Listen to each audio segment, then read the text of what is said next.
Selamat pagi anak-anak. Apa kabar kalian di rumah? Ibu harapkan sehat selalu, tetap menjaga prokes agar kita terhindar dari virus Omikron yang sekarang sedang marak-maraknya. Sayang sekali pembelajaran kita secara tatap muka tertunda karena situasi ini. Ibu harapkan walaupun di rumah kalian tetap belajar. Tetap semangat anak-anakku. Baik. Minggu lalu kita sudah melakukan UH1 ya. Dalam perintahnya Ibu katakan bahwa kerjakan sesuai dengan tepat waktu. Setelah 1 hari itu saya coba untuk menunggu pekerjaan Anda. Masih aja ada beberapa yang tidak mengerjakan, baik yang terlambat. Padahal Ibu sebenarnya menilai hanya pada jam belajar bahasa Indonesia itulah yang berhak mendapatkan nilai UH1. Tapi nggak apa-apa, karena ini masih banyak tambahan nilai yang akan kita lakukan. Contohnya ulangan mid semester. Mungkin di awal Maret kita akan mengadakan ulangan mid semester yang sekaligus itu juga penentuan untuk nilai rapor kenaikan kelas. Jadi diharapkan walaupun tidak ikut UH1 yang minggu lalu, untuk mid semester nanti jangan sampai ada yang tidak ikut karena sangat mempengaruhi nilai Anda untuk kenaikan kelas. Baiklah, tetap semangat anak-anakku. Sekarang kita kembali berjumpa dalam pembelajaran bahasa Indonesia, yaitu masih mengenai sekitar debat. 2 minggu lalu kita sudah mempelajari bagaimana yang dikatakan dengan cara penyampaian debat. Ya, jadi cara penyampaian itu ada secara induktif. Yang dikatakan dengan induktif itu bahwa kesimpulan atau pernyataan umumnya ada di akhir paragraf.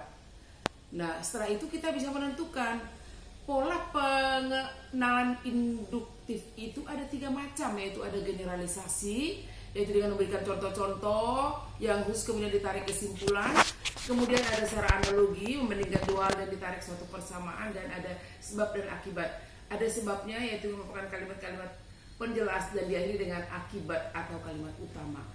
Nah, saya lihat dalam pekerjaan kalian itu langsung memberikan kesimpulan dan pola pengembangan, sehingga orang yang membaca tidak mengerti. Karena apa? Seharusnya Anda harus membuat paragrafnya dulu, teksnya dulu, kemudian diakhiri dengan kesimpulan. Setelah itu Anda bisa menentukan pola pengembangannya apa, generalisasikah, analogikah, atau sebab akibat.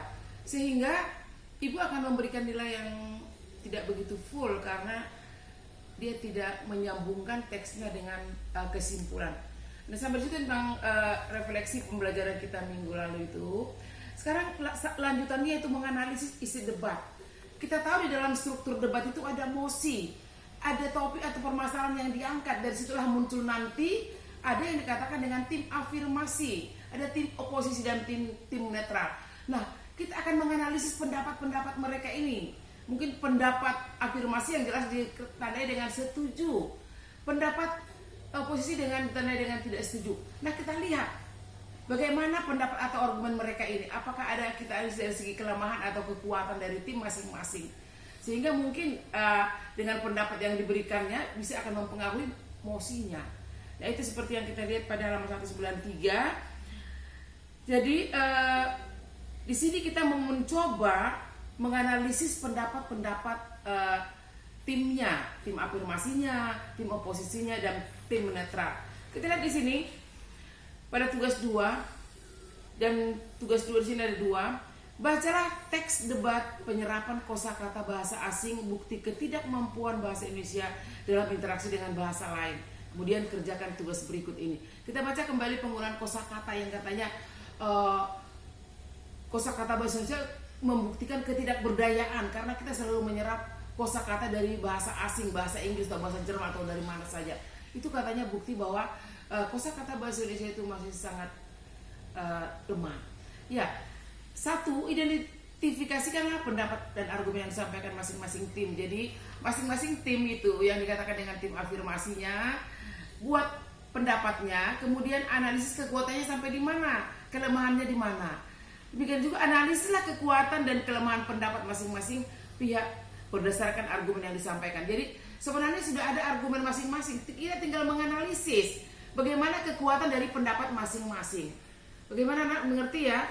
Kalau ini sudah mengerti, lanjutkan lagi dengan satu teks lagi yaitu lakukanlah analisis kekuatan dan kelemahan pendapat yang disampaikan oleh masing-masing pihak berdebat, yaitu tentang apakah ponsel berbahaya. Nah, ini mosi yang sangat hangat. Ponsel sangat berbahaya. Mungkin ada yang menyatakan setuju, ada yang menyatakan tidak setuju dengan situasi dikaitkan dengan ponsel yang bisa membuka blue film dan lain segalanya akan mengakibatkan tidak setuju.